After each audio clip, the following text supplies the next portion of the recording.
दिन सास ने दोनों बहुओं को सबक सिखाने का फैसला किया। अगली शाम रसोई से बर्तन धोने की आवाज आती है। दीदी, अभी तो हम रसोई में गए भी नहीं, फिर ये बर्तन धोने की आवाज कहाँ से आ रही है? चलो देखते हैं। दोनों अंदर जाकर देखती हैं तो अनुज बर्तन मांज रहा होता है, रोहन धो रहा होता है और बूढ़ी सास पार्वती खाना बनाने लगती है।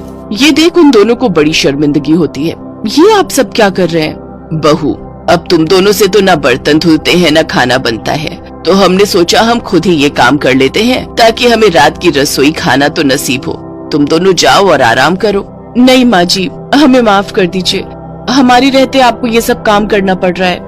हाँ माँ जी, हमसे भूल हो गई, हमें अपनी गलती का एहसास हो चुका है। अब से आपको कभी शिकायत का मौका नहीं देंगे। हमारे रहते हमारे पतियों को जूठे बर्तन और माँ जी आपको खाना बनाना पड़ रहा है। नहीं नहीं नहीं, आप सब बाहर जाइए, हम 1 घंटे में खाना बनाकर लाते हैं। अच्छा ठीक है, तुम कहती हो तो रहने देते हैं। चलो बेटा। माँ और बेटे बाहर आकर खूब हंसते हैं और एक दूसरे को आंख मारकर कहते हैं, मिशन सक्सेसफुल।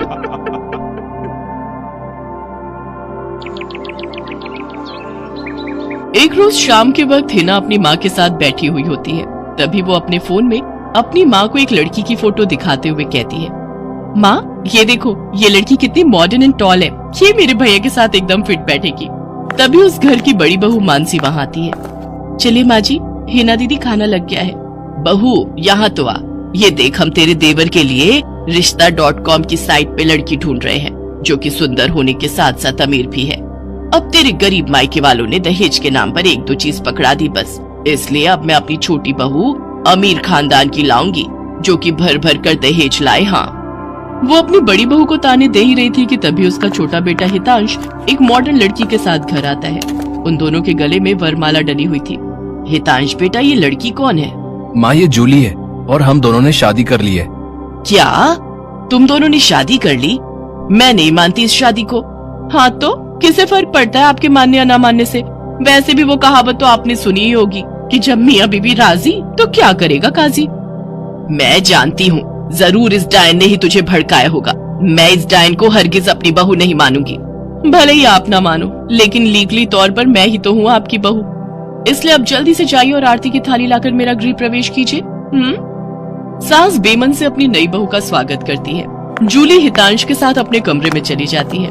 हे राम, माँ अपनी इस नई छैल छबीली के तेवर देखे, इसके तो रंग ढंग ही अलग है, बड़ा ही घमंड है इसमें। तू चिंता मत कर बेटी, कल इसका ससुराल में पहला दिन है, तुम देखना अगर मैंने भी इसका घमंड चूर चूर नहीं किया तो।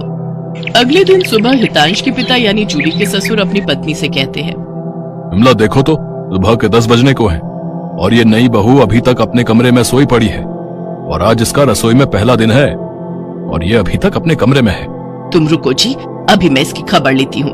नई बहू, अरे ओ नई बहू। कुछ देर बाद जूली वहाँ आती है। क्या बात है मम्मी जी, क्यों सुबह सुबह इस घर को मच्छी बाजार बना कर रखा है? छोटी बहू, ये क्या तरीका है अपनी सास से बात करने का? हितांश, हितांश जरा बाहर आना तो। अब क्या हुआ जूली डार्लिंग? तुम चुपचाप से अपने बाप को समझा लो कि वो मुझसे तमीज में रहकर बात किया करे। पिताजी, आपने सुना जूली ने क्या कहा? नालायक, इस दिन के लिए पैदा किया है क्या तुझे कि तू अपनी बीवी का जोरू का गुलाम बन जाए? बस आपसे ही सीखा है पिताजी। जूली की सास खाने की लिस्ट नई बहू के हाथ में देती है और कहती है, ये ले, ये तेरी पहली रसोई की लिस्ट है। आज तुझे ये सब खाना हम सबके लिए बनाना है, और हाँ, उसके बाद किचन की साफ सफाई भी कर देना। सासू माँ, ना तो मैं खाना बनाऊंगी और ना ही सफाई करूंगी। बहू आई है घर में, कोई काम वाली बाई नहीं जो उसे आते ही काम बता दिए। भले ही ससुराल में मेरा पहला दिन हो, लेकिन इस पहले दिन से अब आप लोगों की जिंदगी बदलने वाली है। तो मेरी प्यारी ननद जी, पहले तो आप इस घर की साफ सफाई करोगी, और सासू माँ आप बनाएंगी खाना, और वो भी मेरी पसंद का। मैं ये सब नहीं करूंगी, समझी? देवरानी जी, ये सब क्या कह रही हैं आप? हम इस घर की बहू हैं और ससुराल वालों का ख्याल रखना हमारा फर्ज है। जेठानी जी, इन जैसे फर्जी लोगों के लिए काहे का फर्ज? इनके साथ तो यही होना चाहिए। बड़ी जुबान चलती है तेरी, मैं तो तुझे छत से धक्का ही दे दूंगी, फिर तू भूतनी बनकर भटकती रहना। और ये हो गई आपकी कई